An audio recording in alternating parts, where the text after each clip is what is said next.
لله نحمده ونستعينه ونستغفره ونؤمن به ونتوكل عليه ونعوذ بالله من شرور أنفسنا ومن سيئات أعمالنا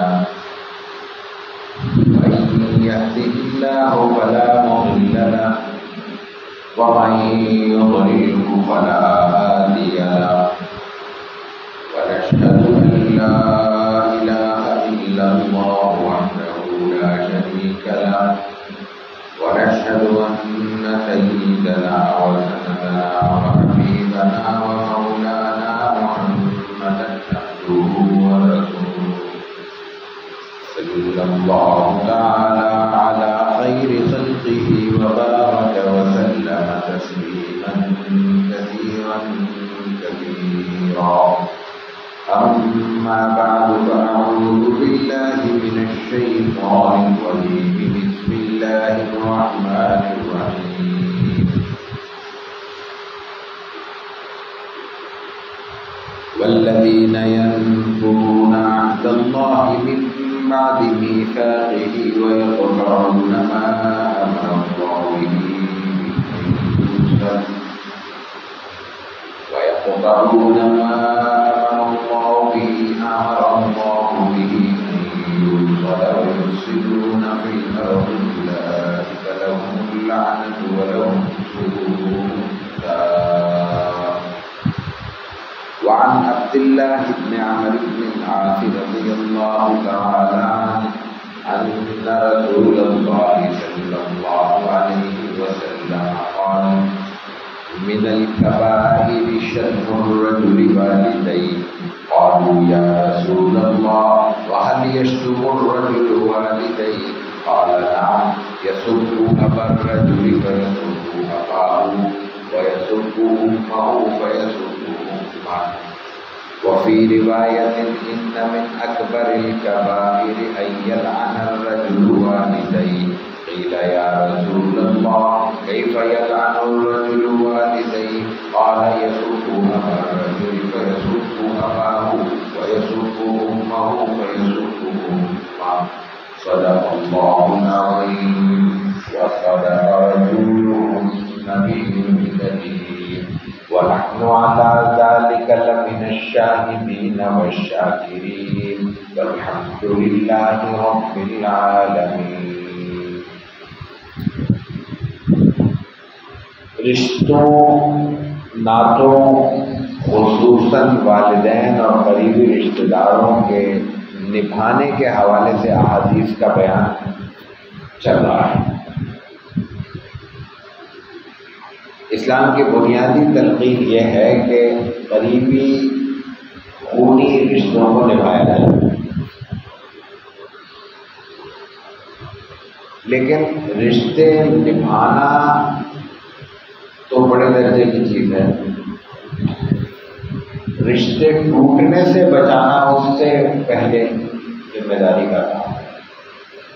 اور رشتے ٹوٹنے کی جو سب سے بڑی وجہ بنتی ہے وہ زبان کا احتیاط سے استعمال نہ کرنا ہے، اور زبان کی عدم احتیاط کا آخری درجہ گالا گلوچ ہے، برا بھلا کہنا، یا کس روایت میں اسی کا آپ علیہ الصلوۃ والتسلیم نے ایک عجیب بات فرمائی۔ حضرت عبداللہ بن عمرو بن عاص رضی اللہ تعالیٰ عنہما جلیل القدر صحابہ میں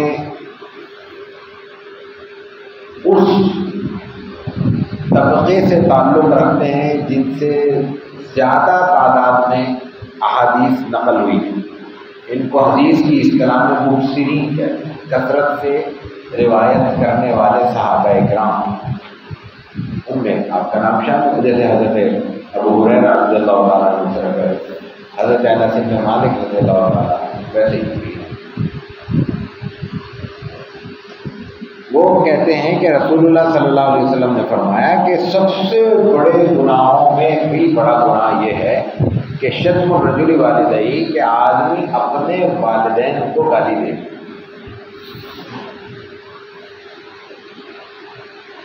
ایسے بدقسمت ہوں گے دنیا میں جب اپنے ماں باپ کو بھی گالی دے دیتے ہوں، لیکن بہرحال گئے گزرے زمانے میں بھی ایسے تعداد بہت کم ہوگی، بہت کم ہوگی. ہزاروں شاید لاکھوں میں کوئی ایک اتنا بدقسمت ہو. دوسروں کے والدین کو گالی دینا تو ہمارا معمول ہے. اپنے والدین سے جھگڑا کرنا، لڑائی کرنا، اختلاف کرنا، ان کی نافرمانی کرنا، ان کی بات نہ ماننا یا کسی بھی عمل کے ذریعے ان کو تکلیف دینا بھی ہمارا طریقہ ہے. لیکن بہرحال گالی بہت بڑی بات ہے.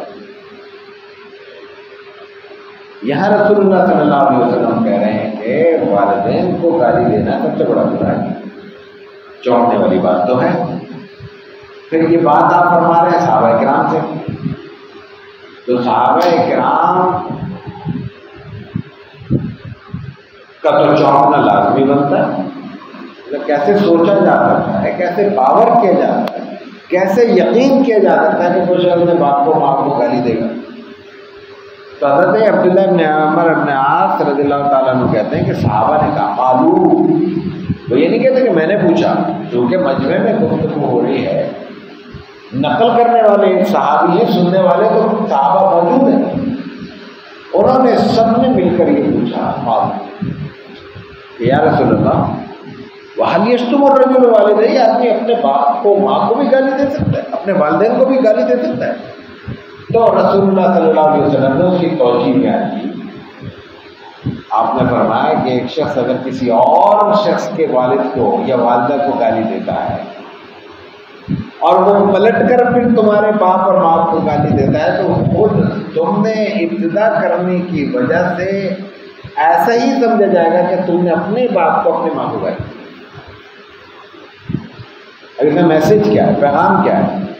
پیغام یہ ہے کہ اپنے ماں باپ کی عزت کرنے کا مطلب صرف یہ نہیں ہے کہ صرف اپنے ماں باپ کی عزت کی جائے، بلکہ اس کا مطلب یہ ہے کہ ہر ایک کے ماں باپ کو عزت کی نظر سے دیکھا جائے. ورنہ اگر کسی اور کے ماں باپ کی شان میں کوئی ہم سے غلطی سرزد ہو گئی تو وہ لوٹ کر ہمارے ماں باپ کی طرف آئے گی، اور چونکہ اس کا سبب ہم بنیں گے تو اللہ کے ہاں وہ گناہ ہمارے کھاتے میں لکھا جائے گا، اور یوں ہی سمجھا جائے گا کہ ہم نے اپنے ماں باپ کو خدا نہ خاص لگا دیا، برا بلا کہا. یہ بات صرف ماں باپ تک محدود نہیں ہوگی، یہ بات صرف گالم گلوچ تک بھی محدود نہیں ہوگی. اب اگر ہم کسی اور کے استاد کو برا بلا کہتے ہیں، کسی اور کے قبیلے کے سربراہ کو برا بلا کہتے ہیں، کسی اور کی کوئی مذہبی وابستگی رکھنے والے کسی شخص کو، کسی رہنما کو برا بلا کہتے ہیں، کسی کی سیاسی وابستگی رکھنے والے شخص کو برا بلا کہتے ہیں، کسی کو کوئی زبان کا رشتہ ہے، کوئی قبیلے کا رشتہ ہے، کوئی علاقے کا رشتہ ہے، کوئی مملکت کا ریاست کا رشتہ ہے، اور اس نسبت سے ہم کسی کو برا بلا کہتے ہیں، وہ پلٹ کے ہمارے سربراہ کو، ہمارے رہنما کو، ہماری جس سے عقیدت وابستہ ہے کسی ایسی شخصیت کو برا بلا کہتا ہے، تو اس کا سبب ہم بنے ہیں، وہ نہیں بنا. 1000 بار ہم بعد میں کہتے رہیں کہ جناب فلاں نے ہمارے بڑے کو گالی دی ہے، لیکن یہ بات دنیا میں ہر ایک کو علم ہوگی کہ آغاز میں نے کیا تھا، اور جب میں نے کیا تھا تو اس کا سبب میں بنا ہوں، نہیں بنا. اس سے تو جواب دیا، اس کو جواب نہیں دینا چاہیے، اس کو رد عمل میں نہیں آنا چاہیے، اس کو اشتعال میں نہیں آنا چاہیے اپنی جگہ. لیکن دیا تو میں نے ہے، سبب تو میں بنا ہوں نا، غصہ تو میں نے دلایا ہے، عمل تو میں نے کیا ہے، رد عمل میں آیا ہے وہ. تو یہ بنیادی چیز ہے کہ ہماری جو آج کی عمومی زندگی گالم گلوچ میں اور تہمتوں میں، رنجشوں میں، ایک دوسرے پر الزام تراشیوں میں بسر ہو رہی ہے، اس میں ہم در حقیقت اپنے بڑوں کو، اپنے ان شخصیات کو جن سے ہمارا احترام اور عقیدت کا رشتہ موجود ہے، گالیاں دلوانے کا سبب بن رہے ہیں. در حقیقت یہ ایسا ہی ہے جیسے ہم اپنی زبان سے اپنے بڑوں کو گالیاں دے رہے ہیں. تو رسول اللہ صلی اللہ علیہ وسلم نے فرمایا کہ نہ آپ جب صحابہ نے پوچھا کہ حل یشتم الرجل والدین، کوئی اپنے والدین کو بھی برا بلا کہہ سکتا ہے، گالم گلوچ کر سکتا ہے؟ تو فرمایا کہ نعم بالکل کر سکتا ہے. یسب ابا الرجل، اگر تم کسی شخص کے باپ کو گالی دیتے ہو اور فیسب اباہ، تو وہ تمہارے باپ کو گالی دے گا. ویسب امہ فیسب امہ، اگر تم کسی کی ماں کو گالی دیتے ہو تو وہ پلٹ کر تمہاری ماں کو گالی دے گا. اور جب وہ پلٹ کے ہمارے ماں باپ کو گالی دے گا تو وہ یقیناً ایسے ہی ہوگا جیسے ہم نے ان کو موقع دیا ہے تو ہم اس کے ذمہ دار ہیں.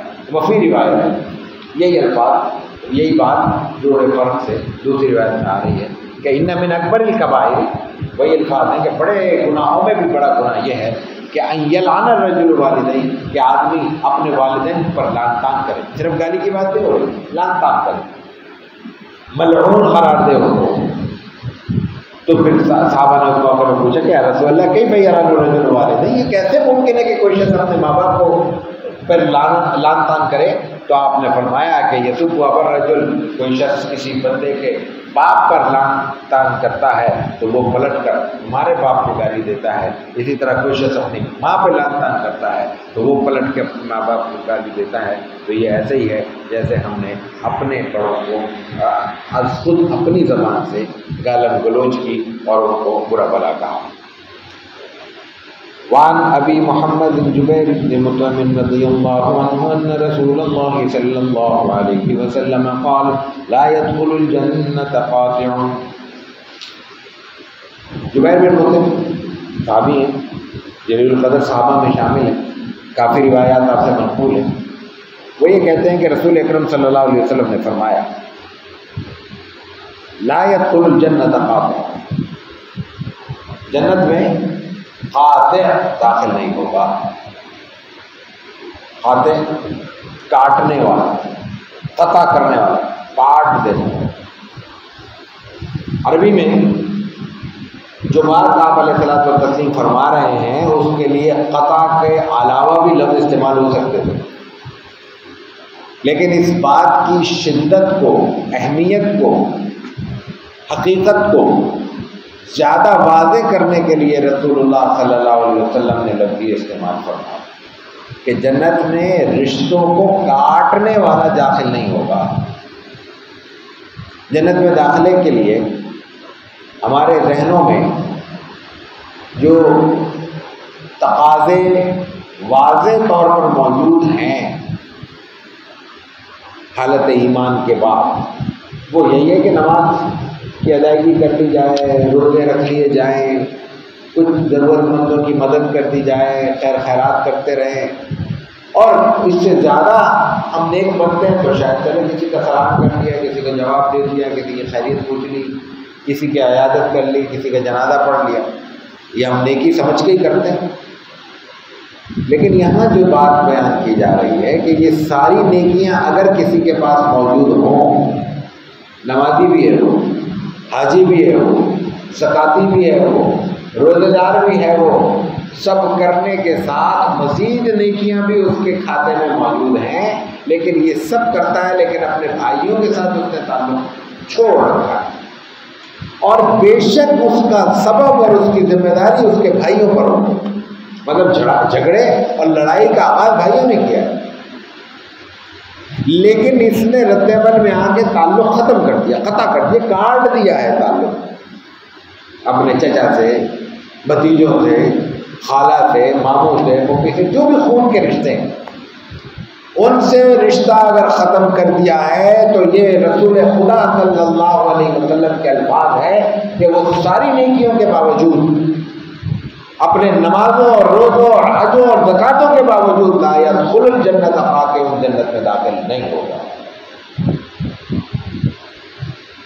یا اس کا مطلب یعنی یہ ہوا کہ نماز تو فرض ہے، وہ تو ادا کرنی ہے، روزے تو رمضان کے فرض ہیں، وہ ادا کرنے ہیں.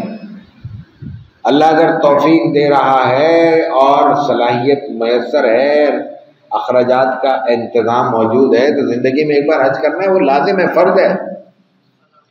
لیکن اس کے ساتھ ساتھ یہ بات یاد رکھنی چاہیے کہ تمام یہ فرائض ادا کرنے کے باوجود انسان کا جنت میں داخلہ اس وقت تک مشروط ہے جب تک وہ اپنے ان رشتوں اور نعتوں کا اہتمام کے ساتھ خیال نہیں رکھتا جن رشتوں کو اللہ نے بنایا ہے۔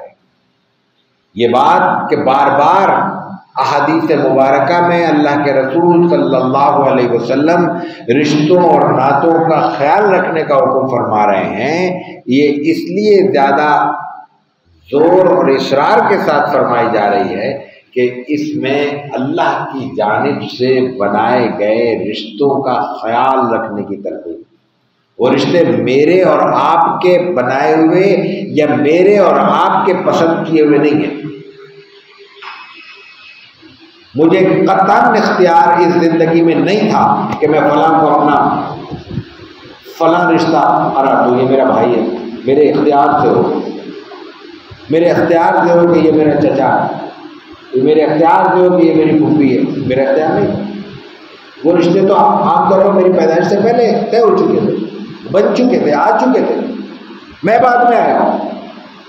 تو یہ رشتے اللہ نے بنائے، اگر اللہ نے بنائے ہیں تو بندے کو کیسے اختیار ہو سکتا ہے کہ اللہ کے بنائے ہوئے رشتوں کو کاٹ دے؟ لفظ بار بار اصرار کے ساتھ پیش کرو، قطع کا ذکر ہے، قطع رحمی کہتے ہیں اس کو، رشتوں کو کاٹ دینا۔ اور میں پھر یہ بات عرض کر دوں کہ رشتوں کو نبھانے کا حکم یک طرفہ ہے، دو طرفہ نہیں ہے۔ یہ بات واضح رہنی چاہیے کہ اس کا مطلب یہ نہیں ہے کہ ہمارے پاس ہمارا کوئی رشتہ دار آ رہا ہے گھر پہ تو ہم اس کا استقبال کریں اور اسی طرح ہم بھی اس کے گھر چلے جائیں، یہ مطلب نہیں ہے۔ جو رشتہ دار ہم سے تعلق نبھا رہا ہے وہ تو ہمیں نبھانا ہی ہے، پڑے گا نبھانا۔ اللہ کی رضا کی خاطر نہیں کریں گے تو دنیا میں دکھانے کی خاطر ہمیں کرنا پڑے گا، لیکن یہاں اس رشتے کو نبھانے کا حکم دیا جا رہا ہے جو رشتے اپنی جانب سے نبھانے کا مزاج نہیں رکھتے، جو نہیں نبھا رہے ہیں ان کو یہ حکم دیا جا رہا ہے کہ تمہیں نبھانا ہے، چاہے وہ نبھائے یا نہ نبھائے، اس لیے کہ یہ حکم جیسے اس کو دیا گیا ہے ویسے مجھے دیا گیا ہے، جیسے میں دوسرے اللہ کے احکامات پورے کرنے کا اپنی جگہ پہ پابند ہوں، ایسے ہی یہ حکم پورا کرنے کا بھی میں پابند ہوں۔ اگر میں اپنی جگہ یہ نماز ادا کر رہا ہوں، اللہ کی توفیق سے میں روزے کا اہتمام کر رہا ہوں اور کوئی نیکی کا، لوگوں کی مدد کا فریضہ انجام دے رہا ہوں، تو یہ میں اپنی ذات کے لیے کر رہا ہوں، اس کا فائدہ کسی اور کو تو نہیں پہنچ رہا، مجھے فائدہ ہوا۔ میرے اللہ کے حضور سجدہ ریز ہونے سے میرے بھائی کا تو کوئی فائدہ نہیں، میرے روزے دار رہنے سے میرے بھائی کا، چچا کا، بھتیجے کا تو کوئی فائدہ نہیں ہے۔ یہ دیکھیے جیسے میری ذات کے لیے ہیں، ایسے ہی رشتوں کو نبھانا بھی میری اپنی ذات کی ضرورت ہے اور میرے اپنے فائدے کے لیے ہے۔ یہ فائدہ ہمیں دنیا میں بھی میسر آئے گا، انسان کے رزق میں فراخی اور روزگار میں اضافے کی جو بنیادی برکتیں یا اس کے جو بنیادی سبب اللہ تعالیٰ نے کائنات میں رکھے ہیں، ان میں ایک رشتوں کو نبھانا ہے۔